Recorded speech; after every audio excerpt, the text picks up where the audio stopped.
చెప్పుకుందామా. నాగదోషం ఎందుకు వస్తుంది అనే మాట అంటే ఒకటి, అసలు నాగదోషం ఎన్ని రకాలుగా ఉందనేటువంటి కూడా మనం తెలుసుకోవాలి. రకాలు కూడా ఉంటుంది. 8 రకాలమ్మా మొత్తం. ఓ, కొన్ని పేర్లు కూడా వాటికి ఉన్నాయి చెప్పబడి. వాసుకి, తక్షకుడు,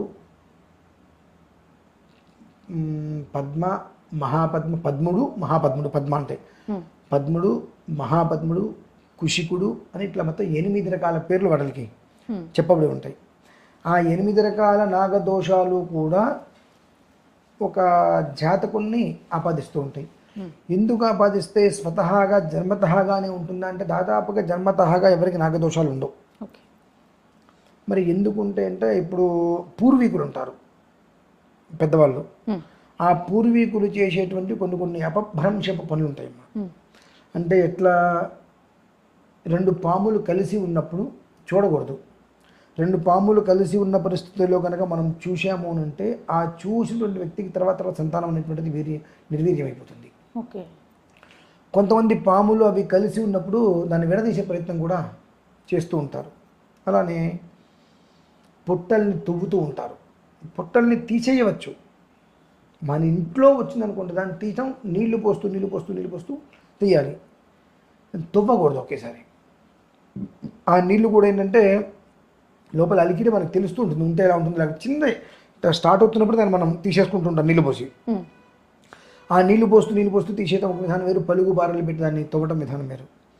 మనం ఏం చేస్తూ ఉంటామంటే ఈ పాములు ఇవన్నీ నివసించేటువంటి ప్రదేశంలో మనం స్థలాలు కొనుక్కుంటాం. ఆ స్థలంలో పుట్టుందని చెప్పి దాన్ని తొలగించేస్తూ ఉంటాం. మరి అవి దోషాలే. అలాగే మనకు నాగుల చవితి వస్తుంటుంది. ప్రధానంగా నాగదోషం అనేటువంటిది నాగుల చవితి నుంచే వస్తుందండి. నాగుల చవితి వచ్చినప్పుడు అందరూ ఏం చేస్తూ ఉంటారు, గుడ్లు పాలు అందులో పోసేస్తారు. మన ఇంట్లో పాలు మనం పొయ్యి మీద పెట్టి కాచుకుంటాం, తోడు పెట్టుకుంటాం. అవేమీ చేయకుండా గిన్నెలు అనాలు పెట్టేస్తే 2 రోజులకి తోడుకుంటుంది అంతరదే, అది విషం. తర్వాత మొత్తం ఒక రకమైన వాసన వచ్చేస్తూ ఉంటుంది. అవి ఒక్కప్పుడు కూడా మనం ఇంట్లో ఉంచుకోలేం. అటువంటిది మరి పాము అందులో నివసిస్తుంది అని తెలిసి కూడా ఒక మట్టి ముంత పెట్టి అందులో ఒక చుక్క పాలు పోయటం వేరు. పొట్టలో గ్లాసులు పాలు పోసేస్తూ ఉంటారు. ఆ గుడ్లు తీసుకెళ్ళి వేసేస్తూ ఉంటారు, అరటిపళ్ళు తీసుకెళ్ళి వేసేస్తుంటారు. వీళ్ళందరినీ కూడా ఒక అరటిపండు ఇంట్లో తెచ్చుకొని తినకుండా ఒక వారం రోజులు పెట్టుకోమండి. ఆ వాసన వారం రోజులు కొడుతుంది. తర్వాత ఒక రకమైంది. ఆ పళ్ళు కూడా తీసుకెళ్ళి అందులో వేసేస్తే ఆ లోపల పాము ఉండాలా చచ్చిపోవాలా?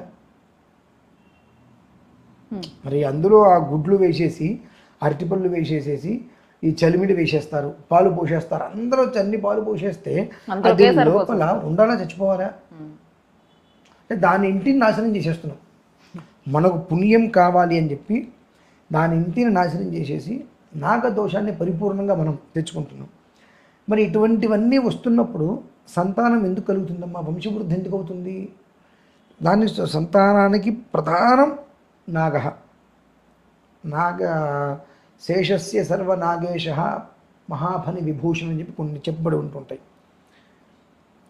వాటిల్ని మనం హింసిస్తున్నప్పుడు దాని యొక్క శాపం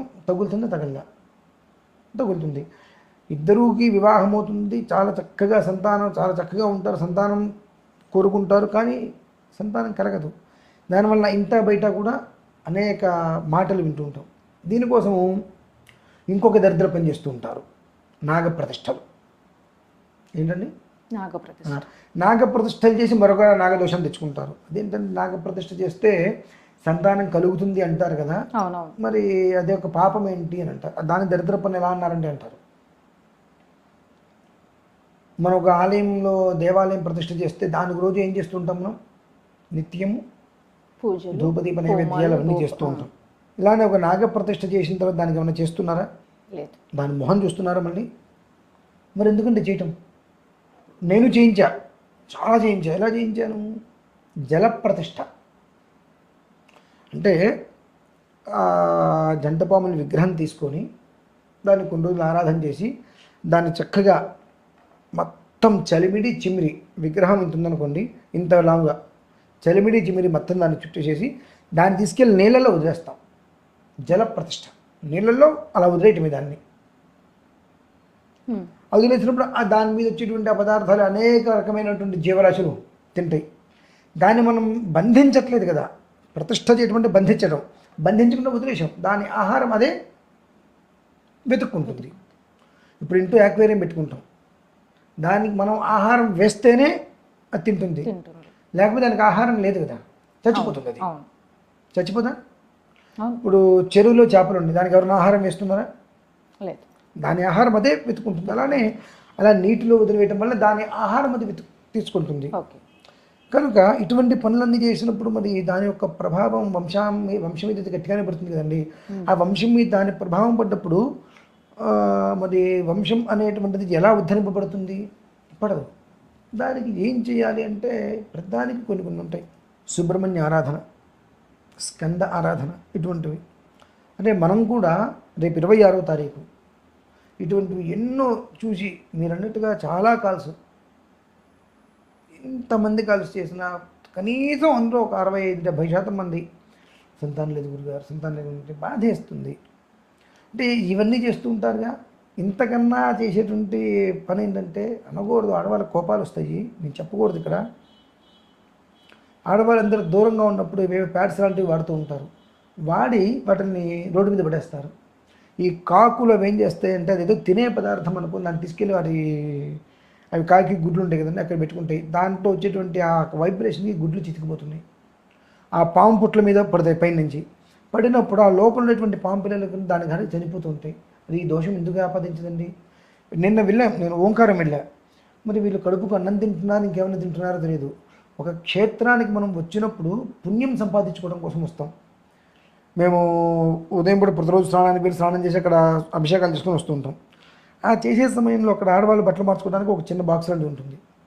ఆ బాక్స్కు బయట చుట్టూ అన్ని ప్యాడ్సే ఉన్నాయండి. మరి ఇటువంటి వాళ్ళు ఎందుకు వస్తారు అక్కడికి? తాను చెడ్డపోతే వనమంతా చేర్చింది అన్నట్టు మరి అవన్నీ తీసే వాళ్ళకి పాపమే అక్కడ. మరి అక్కడ వదిలేసే వాళ్ళకి అరే ఇది ఇట్లా వదిలేస్తే ఎంత ఇదిగా మన గురించి అనుకుంటారు. పుణ్యస్థలానికి, ఒక క్షేత్రానికి, ఒక పుష్కర స్నానానికి వచ్చేటువంటి పనులు చేయడం ఎంతవరకు కరెక్ట్ అనేటువంటిది ఆలోచించుకోవట్లేదు వాళ్ళు కూడా. ఇలా చేస్తే ఎంతమంది ఎన్ని రకాలుగా తిట్టుకుంటారని ఆలోచించుకోవట్లేదు. మన బడేశాన్ని అడిగి తెలుస్తుంది అని ఆలోచనలో ఉన్నారు. ఇటువంటివన్నీ పాపాలు కదండి. మరి ఇటువంటివన్నీ పాపాలే. ఈ పాపాలు ఉన్నప్పుడు వంశం వృద్ధి చెందుతుంది. ఇటువంటివన్నీ దృష్టిలో ఉంచుకొని దీనికి సంపూర్ణ పరిష్కార మార్గంగా చాలా ఉన్నాయి. అందులో రేపు మనకు 26వ తారీఖు తదియ ఆదివారం. ఆ రోజు నాడు ఇటువంటి దోషాల వలన తెలుసో తెలియకో కావాలనో ఎవరైనా చూడస్తారో ఏ కారణం జరిగినా సరే ఇటువంటి పాపాలు చేసి తద్వారా వంశాన్ని ముందుకు తీసుకువెళ్ళలేక ఇబ్బంది పడేటువంటి స్త్రీమూర్తుల గురించి దృష్టిలో ఉంచుకొని పుత్రగామేష్టి స్కందహోమం అనేటువంటిది మనం చేస్తున్నామండి. ఆ హోమంలో వారి స్వహస్తాలతో కొన్ని చేసుకోవాలి. చేసుకోగలిగితే ఈ దోషం నుంచి విముక్తులయ్యి 40 రోజుల నుంచి 120 రోజుల వ్యవధిలో గర్భవతులుగా అవుతారమ్మా. తల్లితనముకై ఎవరైతే కనుక తల్లడిల్లుతూ చెట్లు పొట్లు హాస్పిటళ్ళు మందులు మాపులు అనే రకరకాలుగా ఎవరైతే తిరుగుతూ ఉంటారో వారందరికీ కూడా ఒక గర్భశోకం అనేటువంటిది తగలకుండా లేకుండా గర్భస్థ శిశువుని చూసుకొని మురిసిపోవాలి అమ్మ అనేటువంటి పిలుపు ప్రతి స్త్రీ కోరుకుంటుంది. ఆ కోరిక తీరాలి. ఆ బిడ్డను అలా చేతిలో పెట్టుకుంటే ఆ బాధ కూడా వాళ్ళు మర్చిపోతారమ్మా. మనం ఒక 1/4 కిలో 1/2 కిలో రాయిని చేతిలో పెట్టుకుని ఎక్కువసేపు పెట్టుకోలేము. అటువంటిది కడుపులో పడ్డ పంచి కూడా 9 నెలల పాటు ఎలా ఉన్నప్పటికీ కూడా అన్ని రకాలైనటువంటి సమస్యలకి ఓర్చుకొని అన్ని రకాల పచ్చాలు అవన్నీ చేసుకుంటూ ఆ బిడ్డను చూడాలనే తపంతో ప్రసవ వేదన ఉంటుందో పోతుందో కూడా తెలియదు ఆవిడ. అటువంటి వేదనను అనుభవించి ఆ బిడ్డను చూడంగానే అంతా మర్చిపోయి ఆ ప్రేమలో మునిగిపోతుంది తల్లి. ఆడవాళ్ళకి అమ్మతనం కంటే ఇంకేం అదృష్టం ఉంటుంది. అది ఒక్క ప్రతి స్త్రీకి అందాలి. బాధపడుతున్న ప్రతి స్త్రీకి కూడా అటువంటి బాధ ఉండకూడదని చెప్పి 26వ తారీఖు రోజు నాడు పుత్రకామేష్టి స్కందహోమం అనేటువంటిది నిర్వర్తిస్తున్నామమ్మా. సరే ఎంతమంది వస్తారు, ఎంతమంది పాల్గొంటారని దైవేచ్ఛ. ఆ రాత, ఆ యోగం ఎంతమందికి అయితే ఉంటుందో అంతమంది మాత్రం ఇందులో పాల్గొనగలుగుతారు. చాలా మంచి